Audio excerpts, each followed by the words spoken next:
هو الذي أنزل عليك الكتاب منه آيات محكمات هن أم الكتاب.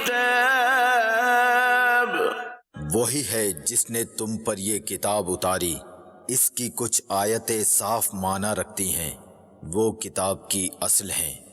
الحمدللہ رب العالمین والصلاة والسلام علی سید الانبیاء والمرسلین، اما بعد فاعوذ باللہ من الشیطان الرجیم، بسم اللہ الرحمن الرحیم۔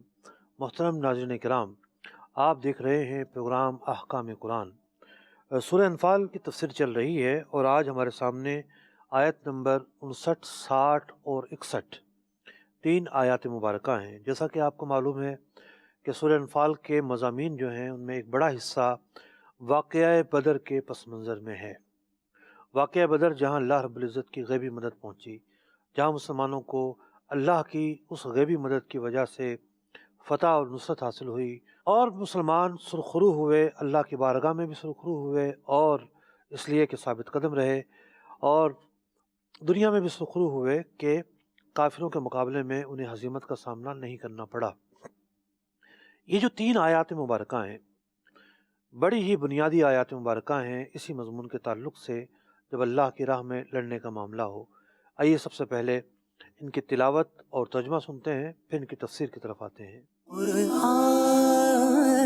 کی روشنی وَلَا يَحْسَبَنَّ الَّذِينَ كَفَرُوا سَبَقُوا إِنَّهُمْ لَا يُعْجِزُونَ۔ اور ہرگز کافر اس گھمنڈ میں نہ رہیں کہ وہ ہاتھ سے نکل گئے، بے شک وہ عاجز نہیں کرتے۔ وَأَعِدُّوا لَهُم مَّا اسْتَطَعْتُم مِّن قُوَّةٍ وَمِن رِّبَاطِ الْخَيْلِ تُرْهِبُونَ بِهِ عَدُوَّ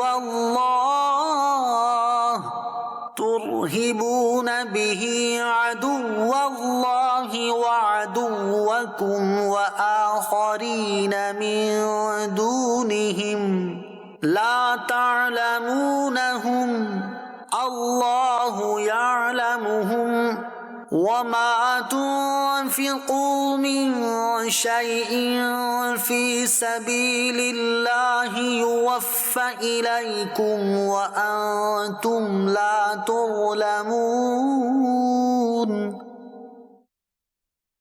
اور ان کے لیے تیار رکھو جو قوت تمہیں بن پڑے، اور جتنے گھوڑے باندھ سکو کہ ان سے ان کے دلوں میں دھاک بٹھاؤ جو اللہ کے دشمن اور تمہارے دشمن ہیں، اور ان کے سوا کچھ اوروں کے دلوں میں جنہیں تم نہیں جانتے، اللہ انہیں جانتا ہے۔ اور اللہ کی راہ میں جو کچھ خرچ کرو گے تمہیں پورا دیا جائے گا، اور کسی طرح گھاٹے میں نہیں رہو گے۔ وَإِن جَنَحُوا لِلسَّلْمِ فَاجْنَحْ لَهَا وَتَوَكَّلْ عَلَى اللَّهِ إِنَّهُ هُوَ السَّمِيعُ الْعَلِيمُ۔ اور اگر وہ صلح کی طرف جھکیں تو تم بھی جھکو، اور اللہ پر بھروسہ رکھو، بے شک وہی ہے سنتا جانتا۔ محترم ناظرین کرام، آج کے اس پروگرام میں کن عنوانات کے تحت گفتگو ہوگی، آئیے ملاحظہ کرتے ہیں۔ قرآن کی روشنی۔ 1. آیت نمبر 59 کا کیا معنی ہے؟ 2. استطاعت کے کیا کیا پہلو یہاں مراد ہیں؟ 3. حفاظت اور بقا کے لیے ریاست اسلامیہ کے رہنے والوں پر یہ تیاری فرض کفایہ ہے۔ 4. کفار کے دلوں میں ڈر بٹھانے کا کیا مطلب ہے؟ 5. علاوہ کفار کون لوگ مراد ہیں؟ 6. فی سبیل اللہ کا مطلب عام ہے۔ 7. دشمن صلح پر آمادہ ہو تو اس سے صلح کی جائے گی۔ محترم ناظرین کرام، ان آیات مبارکہ میں اللہ کی راہ میں لڑنے کے تعلق سے کیا کرنا چاہیے اور کیا نہیں، اس تفصیل کو بیان کیا گیا۔ جو آیت نمبر 59 ہے کہ وہ لوگ جو میدان جنگ سے یعنی بدر کے میدان سے بچ کر نکل گئے تھے انہیں یاد رکھنا چاہیے کہ وہ اللہ کی پکڑ سے بچ نہیں سکتے، اور ایسا ہی ہوا۔ مکہ مکرمہ میں چلے گئے تھے اور ایک دن آیا کہ مکہ مکرمہ فتح ہو گیا اور مسلمان شان و شوکت کے ساتھ مکہ مکرمہ میں داخل ہوئے، اور اتنی ہیبت کے ساتھ داخل ہوئے کہ نہ کوئی تلوار چلی نہ کوئی بندہ گرا اور مکہ مکرمہ فتح ہو جاتا ہے۔ تو اللہ رب العزت نے پہلے ارشاد فرما دیا تھا کہ جنگ بدر سے بھاگ کر جو لوگ واپس چلے گئے ہیں، مکہ مکرمہ میں چلے گئے ہیں، وہ یہ نہ سمجھیں کہ وہ اب انہیں کوئی پکڑ نہیں سکتا، اللہ کی پکڑ انہیں ضرور پکڑے گی۔ یہ تو ایک پس منظر تھا۔ اب واقعہ بدر کے اندر چونکہ ایک غیبی مدد پہنچی تھی، اگلی آیت مبارکہ میں اللہ رب العزت مسلمانوں کو یہ حکم دے رہا ہے، ایک ایسا حکم، یعنی یہ جو آیت مبارکہ ہے آیت نمبر 60، میں نے کئی جگہوں پر ایسا دیکھا ہے، یعنی کسی پاکستان میں کسی فوجی چھاونی کے سامنے سے گزرے تو یہ آیت مبارکہ ضرور لکھی ہوتی ہے۔ اتنا بنیادی، اتنا خوبصورت اور اتنے جامع الفاظ کے ساتھ یہ حکم بیان کیا گیا، یعنی پھر مسلمانوں کو اس بات کی ترغیب دی گئی کہ تم صرف غیبی مدد کے بھروسے میں نہ رہنا، بلکہ تمہیں اللہ کی راہ میں لڑنے کے لیے بھرپور تیاری کرنی ہے۔ فرمایا گیا وَأَعِدُّوا لَهُم مَّا اسْتَطَعْتُم مِّن قُوَّةٍ، جتنی تمہاری طاقت ہو سکتی ہے اتنی طاقت کے ساتھ تم نے اللہ کے راہ میں لڑنے کی تیاری کرنی ہے۔ حضرت ملا جیون رحمۃ اللہ تعالی علیہ لکھتے ہیں کہ امام زاہد بہت بڑے مفسر ہیں، اور اتنے بڑے مفسر ہیں کہ کوئی 500-600 سال سے علماء ان کا حوالہ دیتے ہوئے آ رہے ہیں، اور جو حضرت ملا جیون رحمۃ اللہ تعالی علیہ ہیں تفسیرات احمدیہ میں تقریباً ہر آیت میں ہی ان کا قول بیان کرتے ہیں۔ اللہ تعالیٰ کے بہت بڑے ولی تھے۔ میں بھی تلاش میں تھا کہ یہ کون سی ہستی ہے، یعنی علمی دنیا میں ایسا بھی ہوتا ہے کہ نام ذکر ہو رہا ہے، پتہ ہی نہیں کون ہے، ان کی تفسیر کہاں سے کہاں ملے گی، کہاں تفسیر ہے کہاں نہیں۔ تو کوئی 1-2 سال اس شش و پنج میں رہنے کے بعد پچھلے دنوں ہی بہت سارا تعارف ان کا مجھے ہاتھ لگا۔ یہ کوئی تقریباً 6 یا 7ویں صدی ہجری کے مفسر ہیں، بخارا کے رہنے والے تھے، اور بڑے کمالات ہیں ان کے تفسیر کے، بڑے کمال ہیں۔ فارسی میں تفسیر ہے، لاہور کی یونیورسٹی میں ایک نسخہ رکھا ہوا ہے، انڈیا کی یونیورسٹی میں بھی ایک نسخہ ہے، اور شاید بخارا وغیرہ میں ہو۔ تو امام زاہد رحمۃ اللہ تعالی کے تعلق سے ملا جیون الرحمٰن نے یہ بیان کیا کہ اللہ تعالیٰ نے 2 مواقع کے لیے ارشاد فرمایا ہے جتنی طاقت ہے اس کے مطابق ہی عمل کرو۔ ایک تقوی کے متعلق فرمایا فَاتَّقُوا اللَّهَ مَا اسْتَطَعْتُمْ، اللہ سے ڈرو، پرہیزگاری اختیار کرو جتنی کر سکتے ہو، اور دوسرا اللہ کی راہ میں لڑنے کے تعلق سے جو تیاری کرنی ہے اس کے متعلق یہ حکم ارشاد ہوا کہ جتنی تیاری کر سکتے ہو تیاری کرو۔ اور پھر لفظ بھی اتنے جامع کہ قوت کا لفظ استعمال کیا گیا، پاور کا لفظ، یعنی اس دور کے اندر جو چیزیں تھیں پاور کے لیے اس کا بیان کیا گیا۔ من رباط الخیل، خاص طور پر جو گھوڑے ہیں یہ تیار رکھو۔ تو مفسرین نے بیان کیا کہ اس زمانے میں جو بھی آلات ہوتے تھے، آلات حرب، اس کے تعلق سے اللہ رب العزت نے تیاری کا حکم دیا، اور یہ اس وجہ سے تھا کہ اگر اس زمانے میں یہ کہا جاتا ہے، اللہ تعالیٰ تو علیم و خبیر، ہم سب جانتے ہیں، ہم سب کا ایمان ہے، لیکن قرآن کریم نے جو خطاب کیا ہے لوگوں سے، وہ خطاب لوگوں کے ذہنوں کے مطابق کیا ہے۔ لوگوں کے ذہنوں کے مطابق ان کے سامنے جو مثالیں تھیں، ان کے سامنے جو چیزیں تھیں، ان چیزوں کو سامنے رکھ کے قرآن پاک نے خطاب فرمایا ہے۔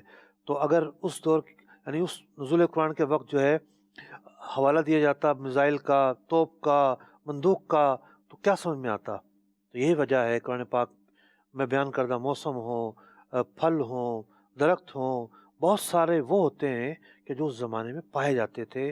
لوگوں کی فہم کا یہ تقاضا تھا کہ ان کو اس زمانے کے مطابق جو چیزیں مل رہی ہیں، جو چیزیں دستیاب ہیں، انہی کی مثالیں بیان کی جائیں۔ تو فرمایا گیا کہ جو گھوڑے ہیں ان کے ذریعے تیاری کرو۔ اب یہاں پر معاملہ یہ ہے کہ تیاری کا ایک معنی تو میں نے یہ بیان کیا کہ جو بھی ایک لڑنے کے لیے چیزیں ضروری ہوتی ہیں میدان حرب میں، ہر اس چیز کی تیاری کہلائے گی۔ آج کا جو جدید دور ہے اس کے اندر تو جناب معاملہ بڑی دور نکل چکا ہے، یعنی زمین سے نکل کر آسمان تک پہنچ چکا ہے، سیٹلائٹ تک معاملہ پہنچ چکا ہے، کیا بحری، کیا بری، کیا فضائی۔ تو جس اعتبار سے مسلمانوں کو ضرورت ہو، مسلمانوں کی ریاستوں کو یہ تیاری ہر وقت کرنی ہوگی، کیونکہ قرآن پاک جو ہے اس کا یہ حکم بیان کر رہا ہے۔ خود نبی اکرم علیہ السلام نے اس حوالے سے مختلف فرامین ارشاد فرمائے۔ چنانچہ مسلم شریف کی ایک حدیث مبارکہ ہے، حضرت عامر رضی اللہ تعالیٰ عنہ کہتے ہیں نبی اکرم علیہ السلام ممبر پر تشریف فرما تھے اور آپ فرما رہے تھے وَأَعِدُّوا لَهُم مَّا اسْتَطَعْتُم مِّن قُوَّةٍ، کہ پوری قوت کے مطابق جو ہے کفار کے مقابلے میں تم نے تیاری کرنی ہے۔ الا ان القوۃ الرمی، الا ان القوۃ الرمی، الا ان القوۃ الرمی۔ راوی کہتے ہیں الا ان القوۃ الرمی آپ نے 3 بار کہے، کہ آپ نے فرمایا کہ قوت تو تیر کے اندر ہے، یعنی تیر کمان کی تیاری کرنی ہے۔ گھوڑوں کا ذکر قرآن نے بیان کر دیا۔ نبی اکرم علیہ السلام نے ایک حدیث مبارکہ میں ارشاد فرمایا کل شیء لیس من ذکر اللہ فہو لغو، یعنی ہر وہ چیز کہ جس کی جو غرض ہے، اس کام کرتے وقت جو نیت ہے وہ اللہ کی رضا نہ ہو تو وہ لغو ہوتی ہے۔ فرمایا الا 4، مگر 4 چیزیں ایسی ہیں کہ جس میں نیت مستحضر نہ ہو تب بھی اس پر ثواب ملے گا۔ فرمایا مشی الرجل بین الغرضین، کہ ایک شخص تیر لے کر اس کی مشق کرتا ہے اور وہ اپنے ہدف تک پہنچتا ہے، یہ بندہ وتعدیب فرسہ، اور گھوڑے کو سدھانا، یہ عمل ملاعبۃ اہلہ، بندے کا اپنی اہل کے قریب جانا، وتعلیم السباحہ، اور پانی میں تیرنے کی تربیت حاصل کرنا۔ یہ 4 جو باتیں ایسی ہیں کہ اگر بندہ نیت کے استحضار کے بغیر بھی انجام دیتا ہے تو اس کے لیے ثواب لکھا جاتا ہے۔ ایک حدیث مبارکہ میں فرمایا گیا ان تدلو ورقبو، تیر اندازی کرو، گھوڑ سواری کرو، وان تنتدلو احب الیہ، اور اگر تیر اندازی سیکھو گے تو یہ زیادہ پسندیدہ ہے۔ ان اللہ تعالی لا یدخل، کہ اللہ تعالی داخل کرے گا بالسہم الواحد ثلاثۃ، ایک تیر کی وجہ سے 3 افراد کو اللہ تعالی جنت میں داخل کرے گا۔ صانعہ محتسبا، خوش دلی سے اس کا بنانے والا، والمعین بہ، اور جو پھینکنے والے تک پہنچائے، اعانت کرنے والا، والرامی بہ فی سبیل اللہ، اور اللہ کی راہ میں جو یہ تیر پھینکے۔ تو نبی اکرم علیہ السلام نے اپنی حیات مبارکہ میں صحابہ کرام علیہ رضوان کی تربیت فرمائی، اس تربیت میں اللہ کی راہ میں جو لڑنے کا معاملہ تھا اس کی تربیت بھی شامل تھی۔ مفسرین نے لکھا کہ معاشرے پر یہ فرض کفایہ ہے کہ وہ اسلامی ریاست کی بقا کے لیے تیاری کریں۔ یعنی ہم یہ دیکھتے ہیں کہ سوسائٹی جو ہے، یعنی مثال کے طور پہ ایک ریاست ہے، اس ریاست کے پارٹس ہوتے ہیں۔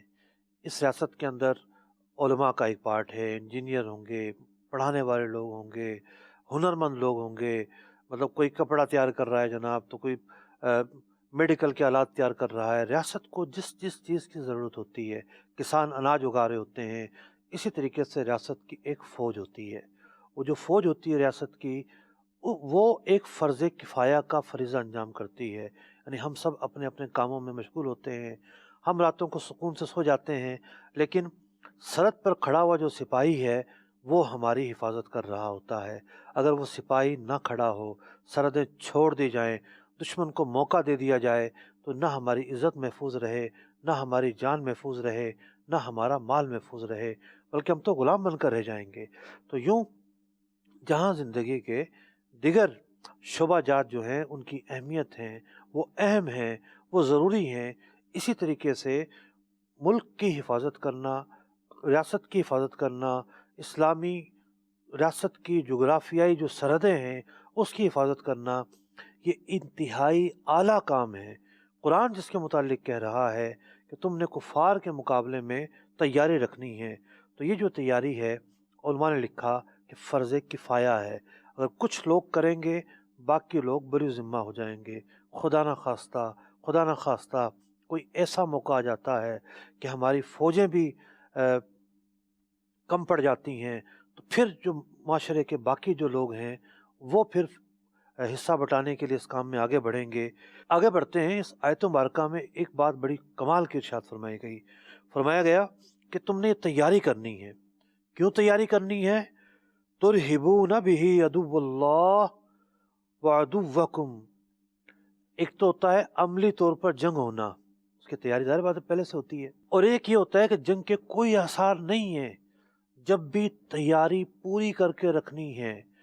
جو جنگ کی سائڈیں ہوتی ہیں، اب ہم آج کی اگر دنیا کی بات کریں تو جتنی بھی سائٹس ہیں، یعنی وہ بری سائٹ ہے، وہ بحری سائٹ ہے، وہ ٹیکنالوجی کی دنیا ہے، وہ اسپیس ٹیکنالوجی کی دنیا ہے، جتنی بھی جو ہے وہ جہاد ہیں جہاں سے ایک اسلامی ملک مضبوط ہو سکتا ہے، اس کو مضبوط سے مضبوط رکھنا ہے، اس لیے تاکہ جو کفار ہیں ان کے دلوں میں ہیبت قائم رہے۔ ان کے دلوں میں جب ہیبت قائم ہوگی تو وہ میلی نگاہ سے نہیں دیکھ سکیں گے۔ ہوتا ہے نا کہ بھئی ایک شخص اپنے ساتھ گارڈ لے کے گھومتا ہے، اس پر کوئی اگر حملہ آور ہونا چاہتا ہے وہ 10 دفعہ سوچتا ہے کہ نہیں یہ تو گارڈ رہے ہیں، اس کے ساتھ تو فوراً حملہ ہوگا، خطرہ ہے ہمیں بھی، تو وہ جلدی سے حملہ آور نہیں ہوتا۔ تو جب کوئی ملک کمزور ہوگا تو جو حملہ آور ہے اس کی ہمت بڑھے گی۔ تو اللہ رب العزت ارشاد فرما رہا ہے کہ اے مسلمانوں، تمہیں اس قوت کا جو اہتمام کرنا ہے اس کی ایک وجہ یہ ہے کہ جو کفار ہیں، جو تمہارے دشمن ہیں، ان کے دلوں میں ہیبت قائم ہو جائے اور وہ تمہاری طرف متوجہ ہی نہ ہوں۔ آج کے دور کے اندر صرف فوج ہی وہ واحد چیز نہیں ہوتی کہ جس کے ذریعے ملک مضبوط ہوا کرتے ہیں۔ آج کے دور کے اندر اکانومی جو ہے ایک بہت بڑا عنصر ہوتا ہے، معیشت ایک بہت بڑا عنصر ہے ملک کی ترقی کے لیے۔ تو تاجروں کی بھی یہ ذمہ داری ہے کہ وہ تاجر اس انداز میں تجارت کریں کہ ملک کی ترقی، ملک کی فلاح و بہبود، ملک کی جو صورتحال ہے اس کو وہ فوقیت دیں۔ یعنی تجارت سب کرتے ہیں اور تجارت کرتے ہوئے مال سب کماتے ہیں، پیسہ سب کماتے ہیں، لیکن خوش نصیب لوگ ہوتے ہیں وہ کہ جو دوسروں کو خیال کرتے ہیں، اور اس سے زیادہ کہیں خوش نصیب وہ ہوتے ہیں جو اپنے ملک کا خیال کرتے ہیں اور جو اسلامی ممالک ہیں ان کی فلاح و بہبود میں حصہ لیتے ہیں۔ تو ہم دیکھتے ہیں کہ اسمگلنگ کی وجہ سے، حوالہ ہنڈی کی وجہ سے، کئی اور ایسے عناصر ہیں، رشوت کی وجہ سے، غلط پلاننگ کی وجہ سے، فائنانس کے جو ایشوز ہیں وہ کریٹ ہوتے ہیں، ملک جو ہے وہ معاشی طور پر تنزلی کی طرف جاتا ہے۔ تو کسی بھی ملک کا تنزلی کی طرف جو جانا ہے یہ بھی اس ریاست کے لیے بڑی نقصان دہ چیز ہوتی ہے۔ تو آج جو ہے بڑی ڈیفرنٹ قسمیں ہیں وار کی، یعنی ایک سیکیورٹی کو تقسیم کر دیا گیا ہے۔ سیکیورٹی، اب فائنانس سیکیورٹی بھی ایک سیکیورٹی ہے۔ آپ اگر معاشی طور پر مضبوط نہیں ہیں تب بھی آپ کمزور سمجھے جائیں گے۔ پھر دشمن آج ہتھیاروں کے ذریعے حملہ نہیں کر رہا، ہمیں اس پہلو کو بھی دیکھنا ہوگا۔ دشمن آج پروپیگنڈا وار کے ذریعے حملہ آور ہے۔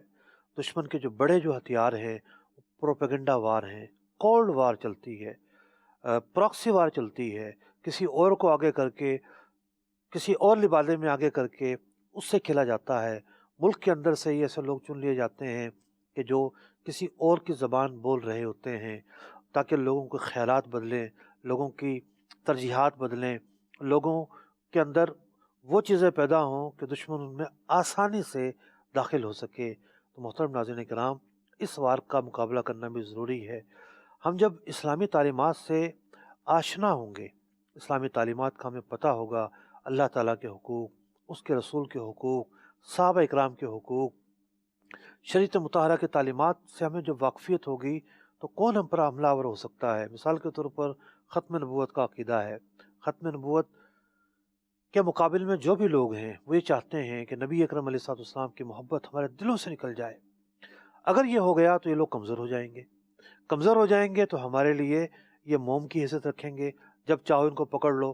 اب اس کے لیے ہماری بھی یہ ذمہ داری ہے کہ ہمیں پتہ تو ہو کہ ختم نبوت کا عقیدہ ہے کیا، دشمن اس حوالے سے کیا کیا سوال کر سکتا ہے، کس کس انداز میں بہکا سکتا ہے۔ تو آج دین سے دور کرنے کے لیے سب سے آسان طریقہ یہ اپنایا گیا ہے کہ مولویوں پر گولہ باری شروع کر دو، لوگ خود ہی دین سے دور ہو جائیں گے۔ یہ بہت بڑا پروپیگنڈا وار ہے۔ غلطیاں سب سے ہوتی ہیں، غلطیاں ہو جایا کرتی ہیں، لیکن سب لوگ غلط نہیں ہوتے۔ اچھے لوگ ایک سے بڑھ کر ایک ملیں گے۔ جب دیکھو ایک جناب جملہ بولا جا رہا ہوتا ہے جعلی پیر، بھئی کبھی آپ جعلی پیر کو چھوڑ کے جو سچے پیر ہیں ان کی بھی شان بیان کرو۔ کیا آپ کو سچی پیر کوئی نظر نہیں آتے؟ ایک سے بڑھ کر ایک جو ہے اللہ کا بندہ موجود ہوتا ہے، جو رشد و ہدایت کر رہا ہوتا ہے، لوگوں کی فلاح و بہبود میں حصہ لے رہا ہوتا ہے، لوگوں کی تعلیم و تربیت میں حصہ لے رہا ہوتا ہے۔ آخر ان کا تذکرہ کیوں نہیں ہے؟ گانے باجے والے، میراثی، ناچنے والے، گلوکار، اداکار، روزانہ ان کا تذکرہ ہے جناب۔ آج سالگرہ ہے، آج جناب اس کا جشن ہے، آج جناب اس کی برسی ہے، آج فلاں ہے، آج فلاں ہے۔ صالحین کا تذکرہ کیوں نہیں ہوتا؟ نیک لوگوں کا تذکرہ کیوں نہیں ہوتا؟ اس ملک کی جو خدمت کرنے والے تھے ان کا تذکرہ کیوں نہیں ہوتا؟ تو یہ ایک ماحول کریٹ کیا جا رہا ہے کہ ہمارے جو آئیڈیلز ہیں اس طرح کے لوگ بن جائیں۔ اب اس طرح کے جو لوگ ہوتے ہیں ان کو آپ کو پتہ ہے کہ خریدنا آسان ہوتا ہے، پھر ان کے ذریعے ایجنڈا نافذ کیا جاتا ہے، پھر بات آگے بڑھائی جاتی ہے، اور پھر مسلمان سوچتے اچھا یہ بھی مسئلہ ہے، جو ان کو لائک کرتے ہیں وہ اس سے متاثر ہوتے ہیں۔ تو یہ ایک پروپیگنڈا وار ہے۔ اللہ تعالیٰ ہم سب کی حفاظت فرمائے۔ احادیث مبارکہ میں تو پہلے سے بیان ہو چکا کہ آخری زمانے میں فتنے نازل ہوں گے، اس انداز کے فتنے نازل ہوں گے کہ عقلیں حیران رہ جائیں گی۔ اللہ تعالیٰ ہم سب کی حفاظت فرمائے۔ اس آیت مبارکہ میں فرمایا گیا وَآخَرِينَ مِن دُونِهِمْ، یعنی کفار جو ہے اس تیاری سے ان کے دلوں میں ہیبت بیٹھے گی، اور جو دوسرے لوگ ہیں ان کے دلوں میں بھی ہیبت بیٹھے گی۔ اب مفسرین نے اس پر کافی کلام کیا ہے کہ جناب دوسرے لوگوں سے کیا مراد ہے۔ کسی نے کہا کہ جی جو بعد میں پیدا ہوں گے رومی یا دیگر جو لوگ ہیں یہ وہ مراد ہیں، کسی نے کہا کہ نہیں جنات مراد ہیں۔ زیادہ تر مفسرین نے یہ کہا کہ اس سے مراد منافقین ہیں، یعنی ایک تو وہ ہیں جو کھلے دشمن تھے، اور دوسرے وہ جو عہد رسالت میں جو منافقین تھے، کہ جو پوشیدہ تھے، جن کا حال ظاہر نہیں تھا۔ فرمایا گیا کہ جب تم مضبوط ہو جاؤ گے تو یہ منافقین بھی جرت نہیں کر سکیں گے کہ کفار کو دعوت دیں، انہیں بلائیں، انہیں اکسائیں کہ مسلمان تو کمزور ہو گئے ہیں، آؤ آ کر ان پر حملہ آور ہو جاؤ۔ تو اس تعلق سے بھی جو ہے وہ بھی جو ہیں متنبہ ہوں گے، اور وہ بھی جرت نہیں کر سکیں گے مسلمانوں کے خلاف کچھ کرنے کی۔ اور ایسا ہوتا ہے جب ریاست کمزور ہوتی ہے تو پھر فائدہ اٹھانے والے لوگ سر اٹھاتے ہیں، پھر ہر ایک آدمی جو ہے وہ اپنے مفادات کو لے کر آگے بڑھتا ہے۔ اللہ تعالیٰ ہمیں ان تمام عیاریوں مکاریوں سے محفوظ فرمائے۔ پہلا بنیادی حکم اس آیت مبارکہ میں یہ بیان ہوا کہ تیاری کرنی ہے۔ کس طرح تیاری کرنی ہے؟ مثال کے طور پر گھوڑوں کا تذکرہ کیا گیا کہ مسلمان گھوڑے پالیں، گھوڑے زیادہ ہوں، گھوڑ سواری سیکھیں۔ یعنی صرف پالنے سے تو کام نہیں ہو جائے گا نا، گھوڑ سواری بھی آنی چاہیے۔ گھوڑے پر بیٹھ کر کس طریقے سے جو ہے وہ مارکے میں کام انجام دیا جائے گا یہ بھی پتہ ہونا چاہیے۔ نبی اکرم علیہ السلام نے گھوڑوں کے تعلق سے بڑے فضائل بیان کیے ہیں۔ ایک حدیث میں آتا ہے کہ گھوڑے جو ہیں اس کی پیشانی میں برکت ہوتی ہے۔ پیارے آقا علیہ السلام نے کئی احادیث مبارکہ میں اپنی پسند کے گھوڑے بیان فرمائے کہ اس طرح کے جو گھوڑے ہیں وہ مجھے پسند ہیں۔ صحابہ فرماتے ہیں اس طرح کے جو گھوڑے تھے وہ آپ کو ناپسند تھے۔ تو پورا ایک تفصیلی باب ہے۔ گھوڑے تو وہ ہیں، وہ گھوڑے جو اللہ کی راہ میں لڑا کرتے ہیں، اللہ کی راہ میں شامل ہوا کرتے ہیں۔ قرآن ان کے بارے میں کیا کہتا ہے؟ والعادیات ضبحا، ان گھوڑوں کی قسم قرآن بیان کر رہا ہے۔ آپ دیکھیے ذرا کہ جو جنگی آلات ہوتے ہیں ان کی کتنی اہمیت ہوتی ہے۔ پھر اللہ رب العزت نے آیت مبارکہ میں یہ ارشاد فرمایا کہ ان سب کاموں سے دشمن کے دلوں پر ہیبت بیٹھے گی۔ اب اس دور کے اندر ظاہر بات ہے جو مالی نظام تھا وہ اس انداز کا نہیں تھا کہ مسلمان بہت زیادہ مالدار ہوں۔ مسلمانوں کی جو مالی حیثیت ہے اس کا اندازہ تو جنگ بدر میں جو مسلمان شریک ہوئے ان کی حیثیت سے لگایا جا سکتا تھا کہ کتنے کم ساز و سامان کے ساتھ انہوں نے اللہ کی راہ میں لڑائی لڑی، اور کتنے کم ساز و سامان کے ساتھ وہ شریک ہوئے۔ تو یہاں فرمایا گیا وما تنفقوا من شیء فی سبیل اللہ، اور اللہ کی راہ میں خرچ کرنے کی ترغیب دی جا رہی ہے کہ اللہ کی راہ میں خرچ کرو گے، میدان جہاد میں حصہ لو گے مالی طور پر، یوفا الیکم وانتم لا تظلمون، تو اس کا تمہیں بدلہ دیا جائے گا، قیامت کے دن اس کا اجر ملے گا۔ اس حصے کے تحت ایک روایت مفسرین نے بیان کی کہ ایک صحابی رضی اللہ تعالیٰ عنہ کو جب ترغیب دی گئی کہ اللہ کی راہ میں لڑنے کے لیے کچھ حصہ ملاؤ، تو کہنے لگے کہ میں تو زکوٰۃ ادا کروں گا، کیونکہ زکوٰۃ کی تو فضیلت بیان کی گئی ہے، اس پر تو ثواب ملتا ہے۔ تب صراحت کے ساتھ اللہ کی راہ میں مال خرچ کرنے کے تعلق سے یہ حکم بیان کیا گیا کہ اللہ کی راہ میں مال خرچ کرنا ہے۔ اب آیت نمبر 61 میں اللہ رب العزت ارشاد فرما رہا ہے وَإِن جَنَحُوا لِلسَّلْمِ، اور اگر دشمن صلح کی طرف آمادہ ہوں، فَجْنَحْ لَهَا، تو تم بھی آگے بڑھو اور صلح کو قبول کرو۔ ایسا نہیں ہے کہ دین اسلام کی جو تعلیمات ہیں وہ صرف یہ سکھاتی ہیں کہ صرف دشمن سے لڑنا ہے، نہیں، اصل چیز ہے معاشرے میں ہم سکون سے رہیں، آرام سے رہیں۔ اگر کوئی ہم پر حملہ آور ہوتا ہے تو ہم اپنا دفاع کریں، اور اگر کوئی ہم سے سمجھوتا کرنا چاہتا ہے اس انداز پر سمجھوتا کہ وہ سمجھوتا جو ہے ہماری غیرت کے خلاف نہ ہو، ہماری آزادی کے خلاف نہ ہو، اور جو ہمارا حق ہے اس کے خلاف نہ ہو، تو ہم سمجھوتا قبول کریں گے۔ نبی اکرم علیہ السلام نے بھی کفار سے صلح کی، صلح حدیبیہ بڑی مشہور ہے۔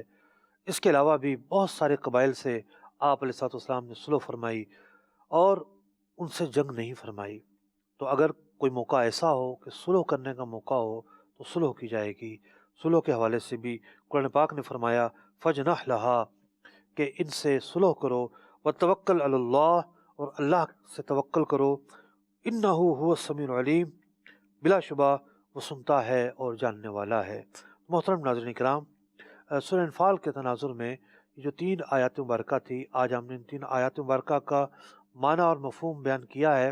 بات یہ ہے کہ موضوع تو بہت تفصیلی ہے اور علماء نے بہت تفصیل کے ساتھ، شرح اور بسط کے ساتھ ان آیات کی تفسیر میں کلام بیان کیا ہے، لیکن ہمارے پاس چونکہ وقت مختصر ہوتا ہے اور اس مختصر وقت میں جو ہم بیان کر سکتے تھے وہ بیان کیا۔ اللہ رب العزت سے دعا ہے کہ اللہ تبارک و تعالی ہمیں عمل کی توفیق عطا فرمائے، آمین بجاہ النبی الامین صلی اللہ تعالی علیہ وسلم۔ فہم قرآن کا مجھ کو میرے مولا عطا کر دے، پڑھوں سمجھوں عمل کا بھی مجھے یا رب تو جذبہ دے۔